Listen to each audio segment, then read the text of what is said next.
Lula voltou a subir, segundo pesquisa Atlas Intel Bloomberg, divulgada hoje. São 50,7% que desaprovam o petista na pesquisa feita em novembro, um aumento de 2,6 pontos percentuais se comparado ao levantamento que foi feito lá em outubro. A aprovação, por sua vez, é de 48,6%.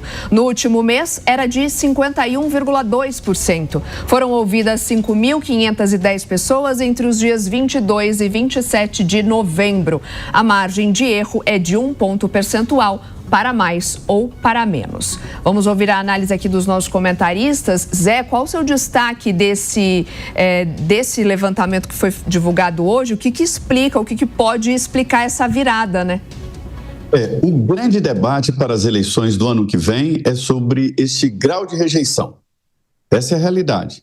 E o governo tem cuidado disso. Hoje, por exemplo, o presidente nessa viagem ao Nordeste, ele tenta exatamente afagar os eleitores dele ali, mas principalmente acabar ou reduzir bem a rejeição que está aumentando, inclusive no Nordeste. Isto é um reflexo do momento político atual e a própria gestão.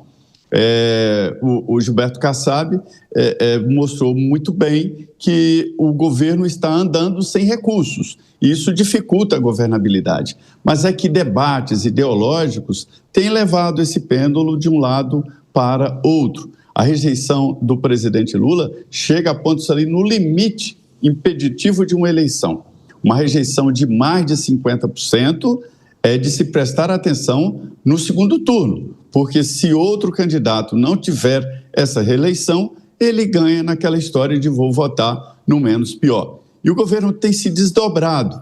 Houve episódios ali em que o governo melhorou nessa defesa do nacionalismo, da soberania nacional, mas agora a situação volta a mostrar que esse eleitor que vai para um lado e para o outro, está cobrando mais do que o governo pode entregar.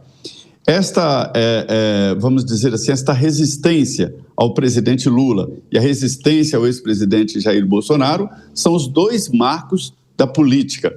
Por enquanto, o ex-presidente Jair Bolsonaro tem uma resistência maior. Mas veja bem, olha a situação em que ele está e o presidente Lula hoje é candidato solteiro, é o único que está no palanque viajando pelo país. Desde Siocari, interessante, né? Porque a gente viu um crescimento do presidente Lula durante o período do tarifaço, ali no primeiro momento, houve uma subida em aprovação, mas agora a gente tem um cenário de queda novamente e também de aumento da rejeição, da desaprovação. E interessante quando o Zé diz, a gente precisa ficar de olho nessa questão da desaprovação para a eleição do ano que vem. E é duro, né, Deise, quando você olha para a desaprovação, porque é um sinal de que essa aprovação, os projetos ou planos que os políticos apresentam, talvez não estejam convencendo a população de um modo geral. Então a gente tem que ficar olhando para a desaprovação, uma pena, hein?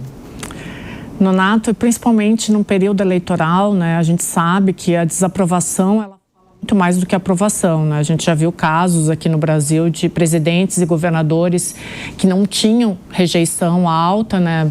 Podiam ter um índice eleitoral baixo, mas não tinha uma rejeição alta e conseguiram virar o jogo eleitoral.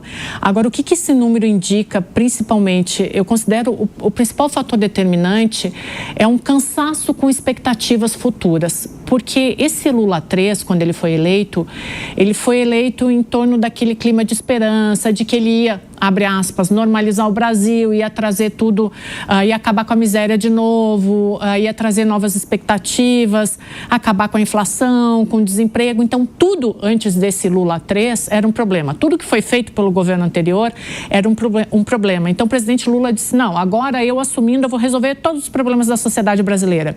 Então, criou-se uma expectativa muito alta e isso não aconteceu, né? A gente vê um cenário aí de desemprego, né? Às vezes aparece um número um pouco mais positivo do que o outro, mas a sensação de desemprego ela é muito grande, os empregos informais, eles estão tomando conta, a sensação de insegurança está cada vez pior, feminicídio aumentando.